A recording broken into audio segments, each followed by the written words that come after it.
Any gay man that has sex ought to be shot, is what they said. Today's top story, a lesbian couple in Medford, Oregon were found dead in the back of their pickup truck after being missing for 4 days. They had been bound hand and foot, gagged, and shot twice in the head with a small caliber weapon. As soon as the cops left, within 5 minutes the same guys came back and jumped us a second time, and it was much worse. This time they had a pipe or some instrument that was dangerous. I got more seriously hurt, and the other guy got very seriously hurt. He lost lots of blood, had hundreds of stitches in his head, and he did start carrying a gun after this every place he went. In that month of August, there were over 26 reported gay bashings that occurred. You want to see blood? You want to see your own blood? Get the fuck out of here, you asshole! Get out of here! Get out of here!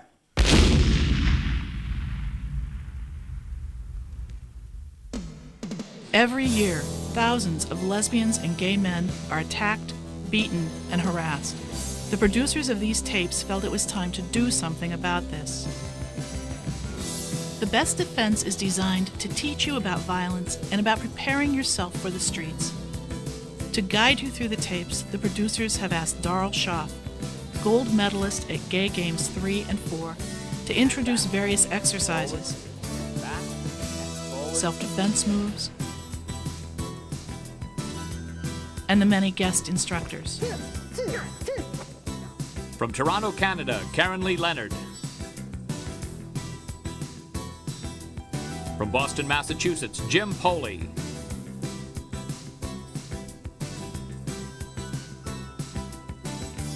From Seattle, Washington, Pam Cooper. From San Francisco, California, Alan Wood.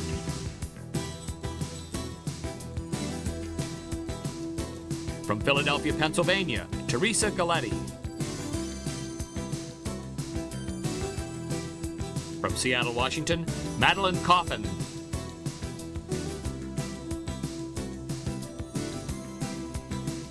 From New York City, Abby Brown.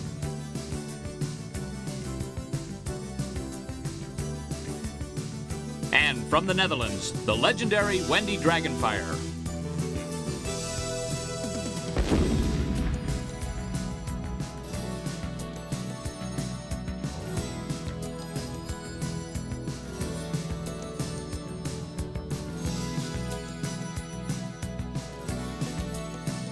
And these are just basic high school kids, you know, probably. You know, they were dressed nicely, they were white, they were from the suburbs. And basically, I saw them come in, a group of some guys looking for a bashing, big group of them, about 10 of them, and the first one leading had a baseball bat. They weren't what you expected. Welcome to The Best Defense. This is tape number 3, Surviving the Weapons. Today we're going to take a look at what weapons are being used in the street and who's using them. As you can see, weapons are a very, very dangerous thing. But let's talk a little bit about weapons, since baseball bats and things like that seem to be the weapon of choice by the people who are perpetrating these violent crimes on us. Let's talk a little bit about what that means. What is the most dangerous part of the bat? Well, some people think it's the person wielding it, probably. But if you had to take the bat itself, then we need to look at what part is really dangerous. If I'm standing here with the bat, the way I create power is through centrifugal force. That means the farthest point from me in the circle is what has the most power. Therefore, if I'm swinging the bat this way, doesn't matter how I'm doing it, could be on an angle, could be coming up, it doesn't matter. The dangerous part of the bat is this end, which logically means the least dangerous part is this end. The problem is this end is where the person is. So if you're going to get away from the end that's dangerous, you have a couple of choices, and one of them might be to come into the person who's wielding the bat. We're going to do a couple of quick exercises now, and you can try this at home, and I just use a broom handle or almost anything will work, even a rolled up piece of newspaper.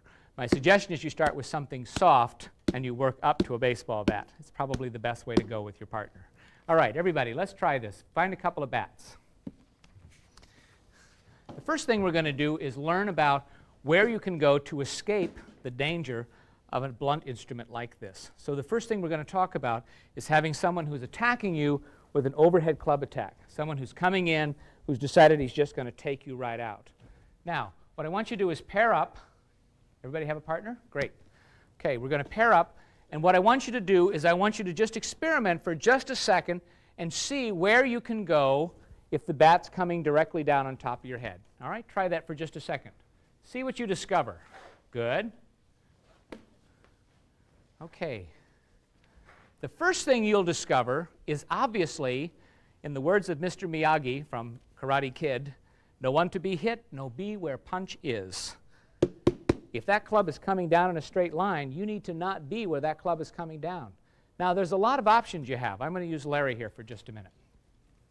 If this club is coming down, you have several things you can do. First of all, you could back straight up, which is going to be your inclination. Most people naturally want to back away from the weapon. But if I'm coming straight down and he backs straight up, okay, you're going to back straight up. He backs straight up, I can simply continue my motion, change my range, and take him out. So backing straight up is really probably the last place you want to go. A second option would be to come straight towards me.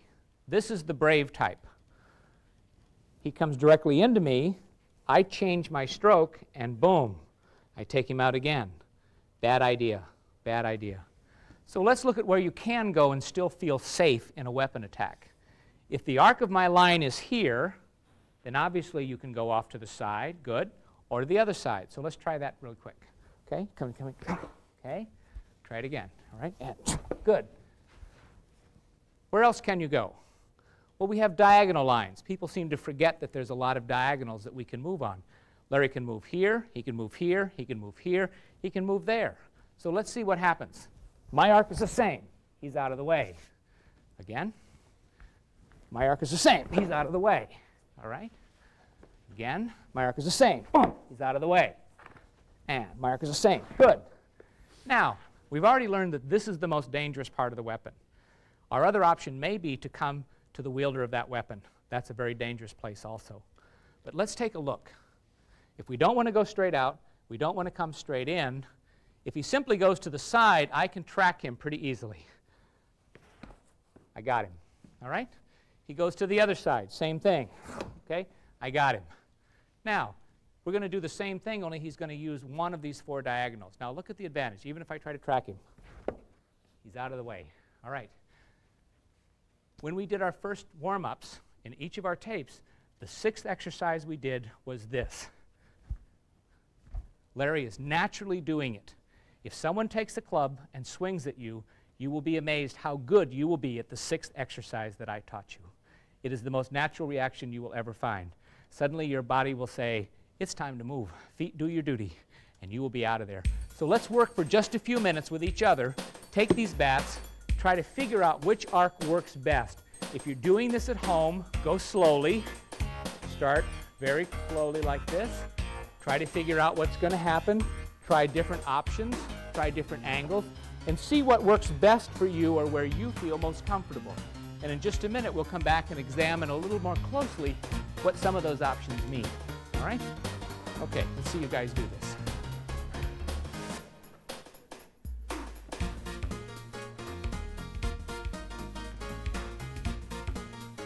Switch your opponent now. Give your opponent the bat. It'll make all the difference in the world.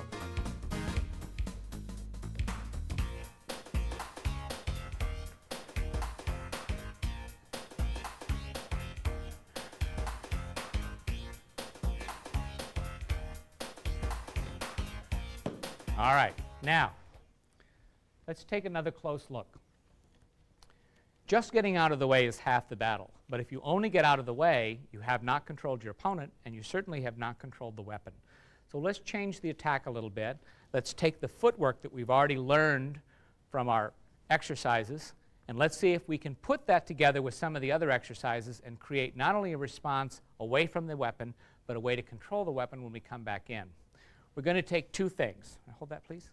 We're going to use our escape on an angle, and we're going to use it in reverse and come back in again.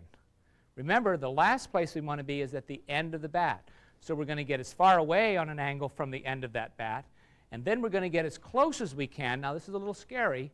We're going to get as close as we can back to the end of the bat that's being held by your opponent. The reason for that is the only way to control that bat is from that position. If for some reason I have this, the last thing Larry wants to do is try to grab a hold of this end of the bat.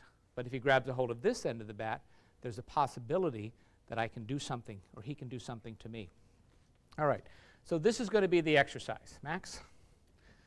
This is going to be the exercise. I'm going to swing the baseball bat like I would if I were playing baseball. This is a horizontal attack. When I come in, your first reaction is going to be to go which way? Good. All right, that's a great reaction. A lot of people want to go with the angle of the bat. It's a very dangerous place to go. You actually need to go to the other side of the bat. Remember, a bat has a lot of weight. When this person swings that bat, the weight of that bat is going to cause his body to twist. Even if he can control it coming back, look what happened to my hands. Now they're twisted. Now my ability to have power is diminished by 50%. So do you want to stop that bat on its way in, or do you want to stop that bat when it's coming back? Obviously when it's coming back, because now he's all twisted up. People don't bat like this and have any power. They bat like this, or if they bat from this side, they change their hands, all right? So Max's instincts are great. He's going to go off to this side. Now as he goes off, now what I want him to do is take the weakest point of this attack, and he's going to come back in. Now watch what's going to happen here. Hold this just a minute. We're going to go off from the attack, and as we come back in, we're going to use this same motion that we learned in our warm-up exercise.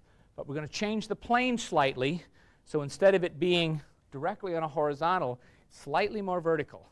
So if the arc of the bat is coming this direction, we're going to get out of the way, and as we come in, we're going to come in with our hands just up this way. All right? Let's see if we can do just that much. Now watch again. We're going to get out of the way. We're going to come back in again with our hands up. What we want to create are these two long bars. These are strong, bony parts of your body. This will be your defense. This will be what you use to stop him. Not the bat, but the arm that holds the bat. So, slowly, you take the swing. I'm going to get out of the way, and as it comes back through again, I'm going to come back in here, and I'm going to take him out. Now, let's see if we can change this so you can see it. There we are. If I use the forearms of my arms in order to stop him, I have a lot of things that I can use. If I try to stop him just with my fists, I might miss him, I might slip, I might be in the wrong place. So the more I can do this, the chances of me hitting him on this foot-long path are much better than the chances of me striking him here. All right, so let's do it slowly again. He's out, he comes back in, we're going to jam him. All right? The footwork didn't change, the handwork didn't change. You already learned how to do everything we're talking about. Weapons are very, very frightening things. Most of you will be absolutely much too nervous to ever do this, but it may be the only thing that saves your life. That's why we introduced the idea to you, and that's why we hope that you'll practice this. Let's try it one more time. The bat comes in, we get out of the way, we come back in here, and we jam him. Now from here, it's your choice, because now I've stopped his ability to use this weapon. I would then probably use a knee, a push, something like that. I might use the reverse motion coming down to get this away from him. But then I've had lots more training than you've had. You have to choose the things that are going to work for you, and the only way you'll know that is to try stuff. So we're going to try a little bit of it in the class. You watch along with us, try it along at home. All right? Okay. Working with him. Get out of the way, bring him in.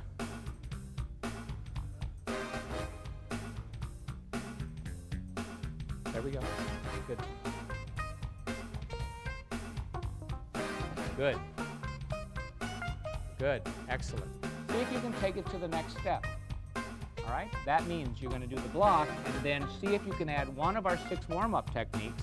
You're already using the footwork, number 6, and you're already using number 3, this.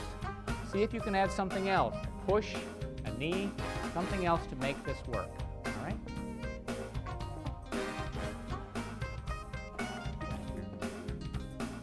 There we go. There we go.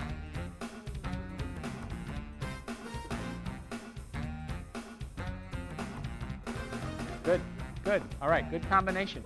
Remember, the most important thing that can happen to you guys is to get out of the way for the initial attack. Absolutely. The second most important thing is to control that weapon. But if you don't get out of the way to start with, if you're not gone when that weapon comes around, all of the other stuff you've learned serves little or no purpose. The average person does not carry a weapon. And if you're going to carry a weapon, you better know how to use it, or you're better off leaving it at home, because it'll be, if you don't know how to use it, or you're afraid to use it, somebody will take it from you and they'll use it against you. I would never use a weapon that I didn't feel comfortable defending myself against. I do think people should carry weapons. I have no qualms about people carrying weapons if it's right for them. I think weapons are only useful if you know how to use them and if you have accessibility to them. I think a lot of people get too caught up in the weapon and don't look at all the weapons you have normally. I mean, you've got your hands, you've got your feet, you've got your mind. That's the most important thing. People should not carry weapons because weapons only lead to two things. Number one, it leads to more violence. It leads to situations that are minor that could be blown up into something really major. And also, people get hurt with weapons, so no. I strongly advise people not to carry weapons unless they are expert in using them. I think people should carry certain types of weapons, not necessarily guns or knives. I'd say products that they put out in the market as far as self-defense goes, mace. I don't think people should carry weapons. It's too easy for them to be taken away and used against the person who's carrying them. The other reason I don't think people should carry weapons is that I often see people carrying weapons in lieu of learning how to protect themselves without weapons. Whether or not people should carry weapons is certainly a personal choice. Certainly if their intention is to attack someone, I would say no. If their intention is to defend themselves with that weapon, I would also say your best weapon is not something outside of you, but something from within. If somebody punches you, you might get a black eye, you might get a broken jaw, you might lose a tooth, you might get a bloody something or another. But my point is, you can get over all those things. Somebody stabs a knife in your throat and you'll die. It's really different. So weapons are very different than just beating each other up. In self-defense, every bit as important as what you physically can do to defend yourself is how you can prepare yourself mentally. And the psychological effect of a weapon, a flashing knife, a gun, are something you have to prepare yourself for in order to be able to defend yourself against those kinds of attack. In this situation, we have a threatening knife. This person wants something from me. And I use my natural reactions to help protect myself. This person's telling me he wants something from me. As he gets more and more serious with his attack, and I'm going, oh, please, oh, please, oh, please, and he's thinking he's getting more and more control, I'm getting closer and closer to being able to take that attack and then move him back toward himself. If he now starts to try and fight me by pushing forward, I let him and I just redirect, and I can use the knife against him or I can threaten him with it. These are ideas. You know, it may work, it may not work. All of these are ideas, but we're working with the natural reaction that the person has. This is why the reaction, when Wendy was talking about this is why I'm telling you, in my opinion, this is better than this. And I'll tell you right now, when somebody pulls a weapon on you, you have no idea what you will do. I have all this training. I think I would react. I don't know that. And this is why working with real knives when you practice, this is why having things like that and having people who are more realistic with you when you're working out is very important, particularly with weapons. It's not like somebody's punching you. We're now going to do those same exercises a little bit faster. So in order to make it safe, we're using a dulled knife. Okay, now, the first thing you can fear you can have is, this is coming to me. The second question that always comes up is, yeah, but if he's stronger than me, won't he win? And that's the whole idea based on self-defense and martial arts, is that you use the person's energy and strength against them. When I come toward him with my push, and I go here and he pushes against me, I don't try and stop him, I let him push. And then I just redirect where that push goes. And when I get his elbow up here, now he can't do anything. He can't, when he pushes down, he cuts himself. Because I redirect, he pushes down, and I just pull pull, pull. I never try and fight him. I just try and let him use his strength against himself.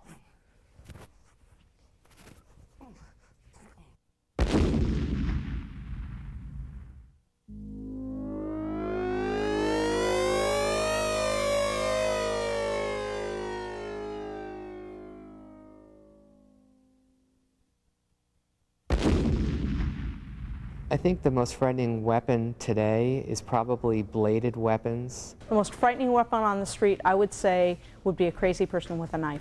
It seems to be that the bladed weapons, the knives, are the ones that instill fear in people more than anything else.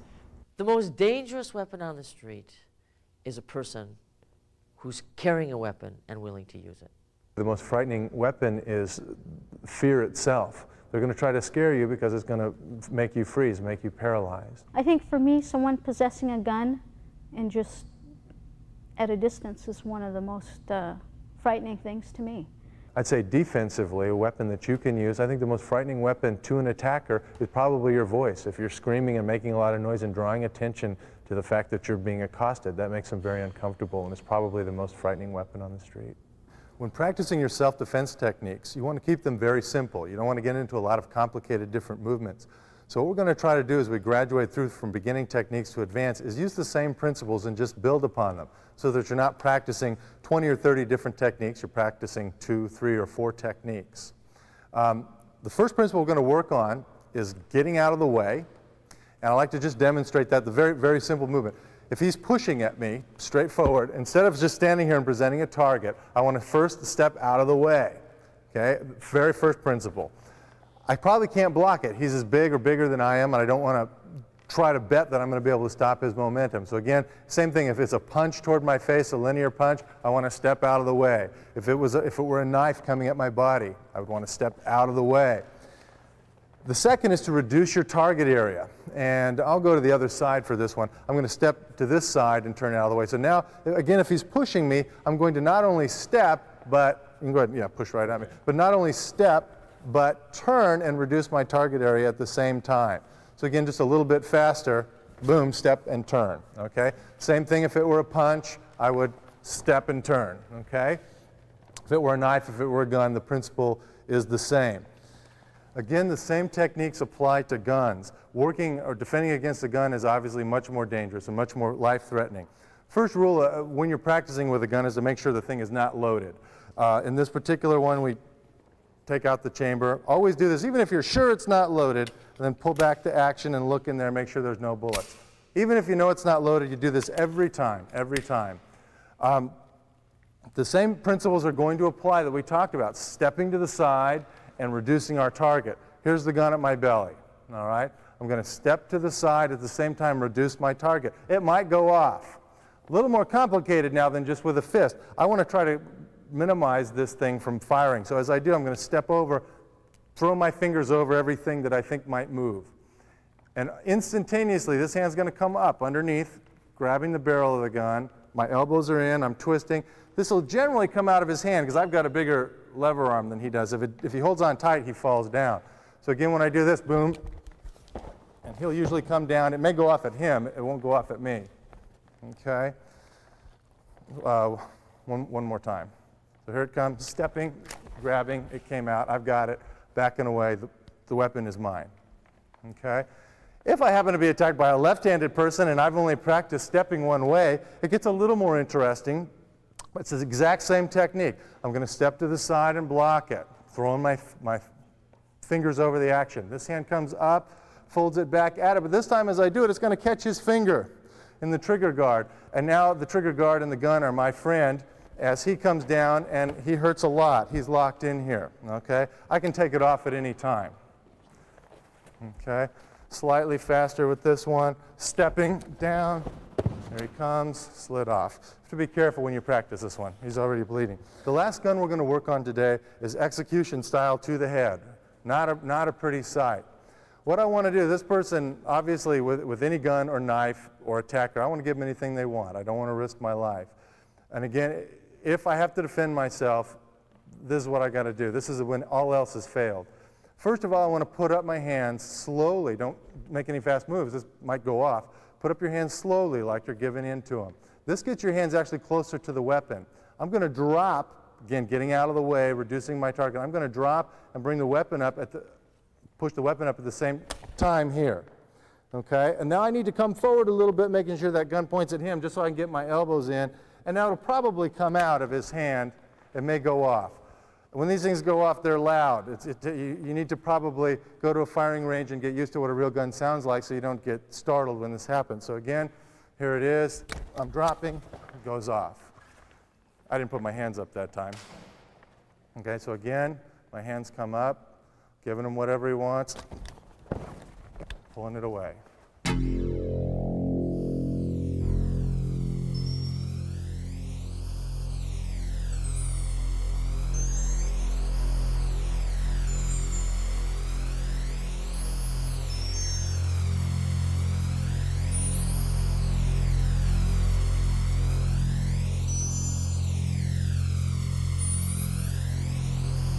Confrontation training, and there are several. I mean, it's a whole separate area of self-defense, and where you really learn how to talk to people. And there are several rules, and I won't give all of the rules, but one is you don't tell people what they should do, you tell them what you want. And another one is that if you're going to be critical of them, you don't criticize them for something that has nothing to do with their behavior, but you criticize them for their behavior. But what you should always try to do is stay as calm as you can, be as clear as you can, and keep it that you're in control of the situation. And there are situations where I would think, this I can de-escalate by humor, and I make a joke. Or this I can de-escalate by reminding this person that I'm human. And I would say something that would make them realize that. The kind of tone you should use, the volume that you should use, depends certainly on the situation. Whether I would say please, how polite I would be, would all depend on what my gut said. And the only thing you can do is trust your instincts. And the best way to have choices is to make sure you train. Okay, grab me. Grab me. No, come on, grab me. Seriously, come on, grab me. Hard, hard. Hang on to me, tight. Come on, you're a big, strong guy. Grab a hold of me. Come on, grab a hold of me. Hold on to me. What's wrong with you? Come on, grab me. Hold me. Hold me. What's wrong with you? Come on. All right. Obviously, Frankie is a very strong man. Look at that. I like that. But he's not able to hang on to me for a simple reason.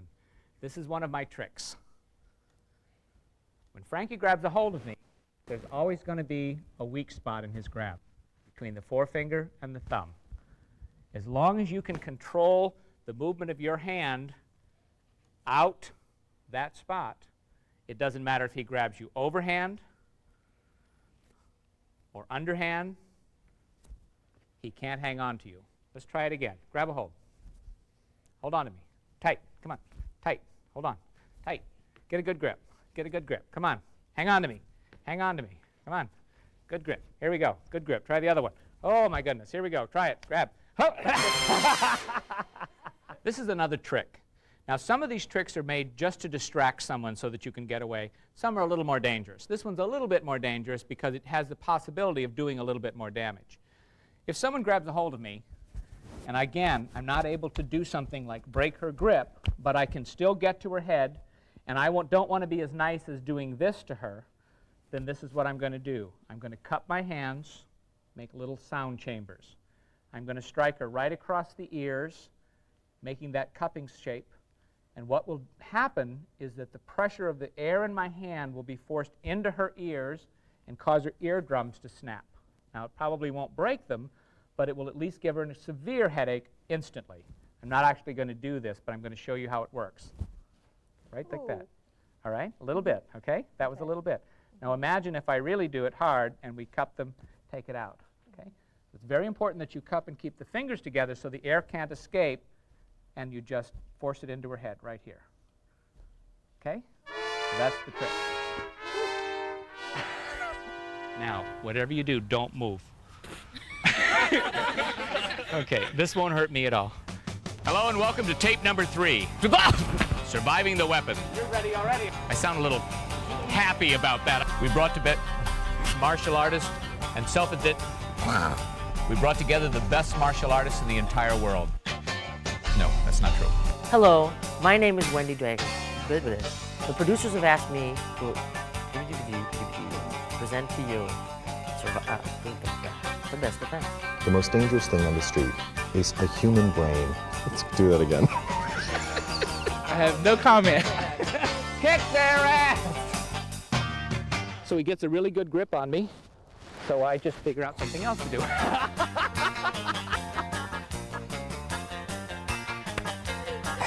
I love being the teacher. My name is Lavanda De La Rosa, high-power female illusionary artiste extraordinaire, and I can run in heels. That helps.